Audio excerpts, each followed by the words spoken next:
At kung adventure touring bike naman ang hinahanap mo, swak na swak para sa'yo itong ating Suzuki B-Strom 250SX. Gaano nga ba kaganda ang motorsiklo na ito? Yan ang ating aalamin ngayon. Tara!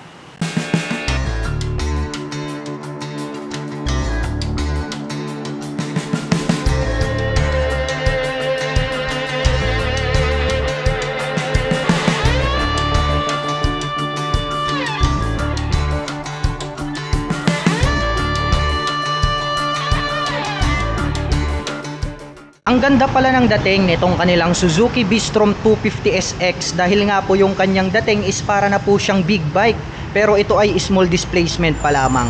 Kaya para doon sa mga beginners na gusto po ng mga touring bike, saktong-sakto ito para sa inyo. Ito pong kanyang headlight, napakaganda rin, no? Dahil nga po nagkaroon ng partition dito sa gitna and then chrome yung color. Mayroon po siya ritong high beam and low beam. At ang very attractive para sa akin, ito pong kanyang extension front cover. Dahil nga po para po siyang front fender. Pero hindi po, no? Napakatulis ang sharp nitong kanyang edges. Two-tone color combination, matte black and then glossy black. May nakalagay naman po rito na B-Strom SX yung kanyang model name. Sa kabila naman, ganun din syempre. At dito po sa bandang itaas, dito po nakaposisyon itong kanyang mga turn signals. Napakalalaki, kaya very visible po yan kapag kayo po ay kakaliwa or kakanan. Bulb type po yung kanyang ginagamit para po rito sa kanyang turn signals. At ang kagandahan niyan, mayroon na po siya ritong windshield. Mataas din po siya, hindi po siya adjustable pero saktong-sakto lang. Clear naman po yung kanyang color. Mapunta naman po tayo rito sa kanyang front suspension. Ito po ay equipped with traditional telescopic fork. Matte black naman po yung kanilang nilagay rito. Maporma din yung dating nitong kanyang front fender, no? Matte black, and then nagkaroon po siya ng mga Y design rito. At mayroon po siya ritong added light reflectors na bilog. Pagdating naman po rito sa kanyang front braking system, ito po ay equipped with single rotor disc brake, rounded shape, along with 2-pot caliper na vibre. At pagdating naman po rito sa kanyang cast wheel, ito po ay matte black color, Y design po siya. At ang mga sukat po ng gulong rito sa harapan, ito po ay mayroong 100 by 90-19. Napakalaki nitong kanyang gulong. At ang kagandahan niyan ay equipped na po ito ng semi-dual purpose pattern tires. Kaya straight out from casa, pwede ka na agad magbundok dahil nga po pang on and off road condition na po itong kanyang stock tires. At ang kagandahan niyan mga ka-LM ay equip na po pala ito ng dual channel ABS. Ang advantage naman po niyan pagdating po sa mga sudden stop, hindi po maglalak itong ating mga preno rito po sa likod hanggang dito sa harap. So may iiwasan po natin na sumubsob yung ating motorcycle pag bigla ang preno. Dahil nga po ang ABS or anti-lock braking system ay nakakapagbigay po yan ng smooth na braking power. Well, dumako naman po tayo rito sa kanyang fully digital meter panel display. Ayun, medyo may kalakihan rin, square type. Nagkaroon ng Suzuki brand name dito. At may 2 button selector tayo rito sa gilid. May mga light indicators dito sa kabila. Mayroon na din po siya ritong cover para for example mga ka-LM, daytime, no? Mataas ang tirik ng araw, visible pa rin po siya. At dito naman po sa kanyang ignition, equip po itang mechanical key. May lock na rin po siya for safety purposes. At ang kanya naman pong handlebar naked. Glossy black naman po siya, kaya very flawless yung kanyang dating. At ang mga button selector naman dito sa kaliwa, mayroon na po itong passing light, high beam and low beam, turn signal selector at ang kanyang horn. Nandirito naman po itong kanyang clutch, napakalambot. Sa kabila naman po, meron tayo ritong engine kill switch, electric starter at ang kanyang front brake. Ang kagandahan niya, nagkaroon na po siya rito ng hand covered, no? Yun pong kanyang hand guard. Just for example po, tutumba po yung ating motorcycle, hindi po magagasgas or masasaktan yung ating mga kamay. Mapunta naman po tayo rito sa kanyang napakapogi at napakamaskuladong fuel tank.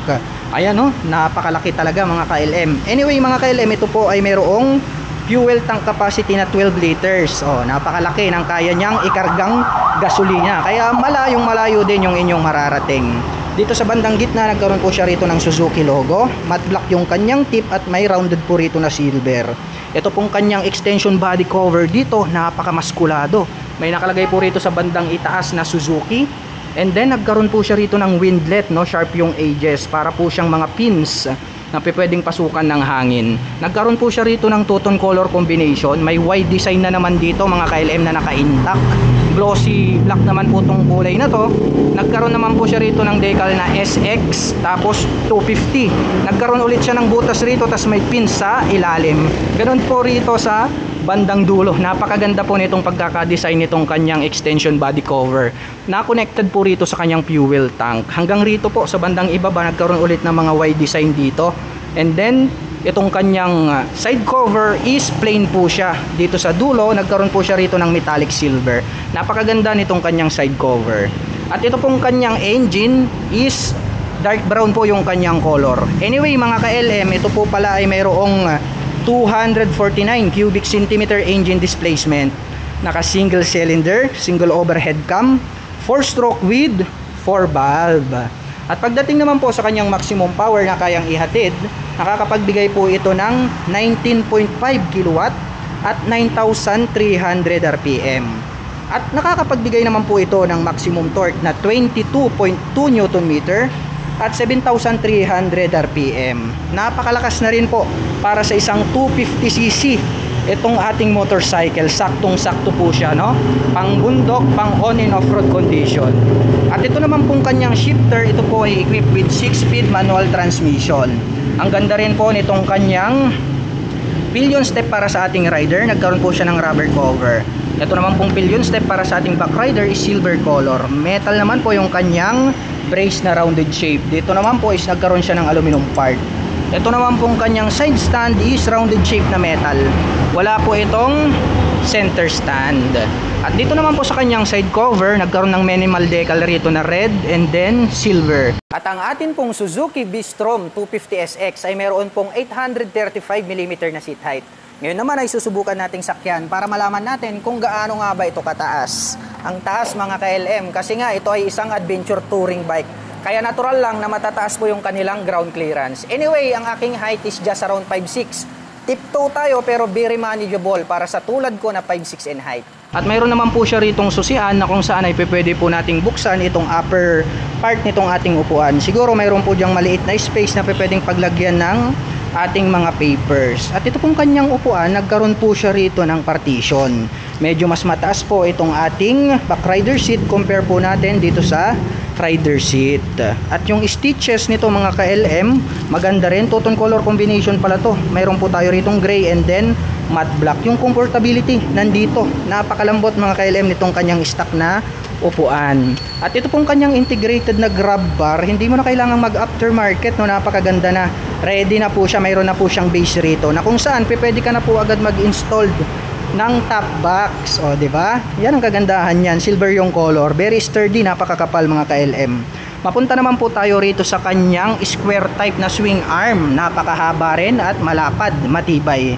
Mayroon na rin po siya ritong chain cover, matte black.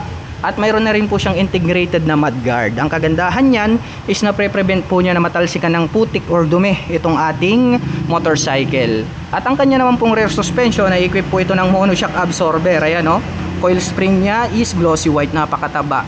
More reliable yan kasi nga nasa middle po siya. Nakakapagbigay po yan ng napakagandang bouncing performance.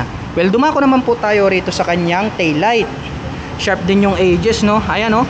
V-shape design, parang triangle naman po yung design nitong kanyang taillight. LED na rin po siya. At ito naman pong kanyang mga turn signals, malalaki, kaya very visible yan.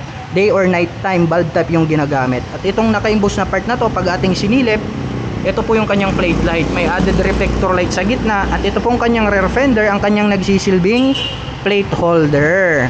Dumako naman po tayo rito sa braking system. Dito po sa likuran, ito po ay equipped with single rotor disc brake na bilog, along with single pot caliper na vibre. Matte black yung color. Ang kanya naman pong cast wheel is Y design na matte black. At ang mga sukat po ng gulong rito sa likuran, ito po ay mayroong 140 by 70/17. Naka semi dual purpose pattern tires na yan mga ka-LM. Kaya talagang ready na po siya pang on and off road, no? Pang touring. At very attractive din po yung dating nitong kanyang stock pipe dahil nga po nagkaroon po siya rito ng dual exhaust. Itong kanyang tip is glossy black. Matte black naman po itong body and then itong kanyang head protection guard. At ito naman pong kanyang foot brake is metal po siya na glossy black. Napakamaskulado ng dating, no, nitong kanilang Suzuki Bistrom 250SX.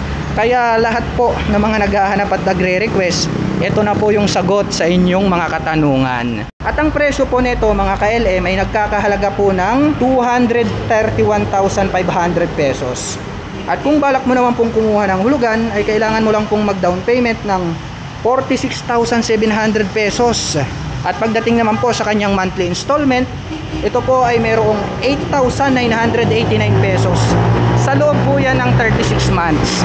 At para naman po sa mga kababayan natin na nakapanood ng video na ito at interesado pong maglabas nitong kanilang Suzuki Bistrom 250SX, ay maaari nyo po silang puntahan. Dito po yan sa Suzuki 3S Shop, Calasiao, Pangasinan. At ito po ay under ng ating kaibigang Weltec. At ito po ay inyong matatagpuan in front of Robinson's Place, Pangasinan.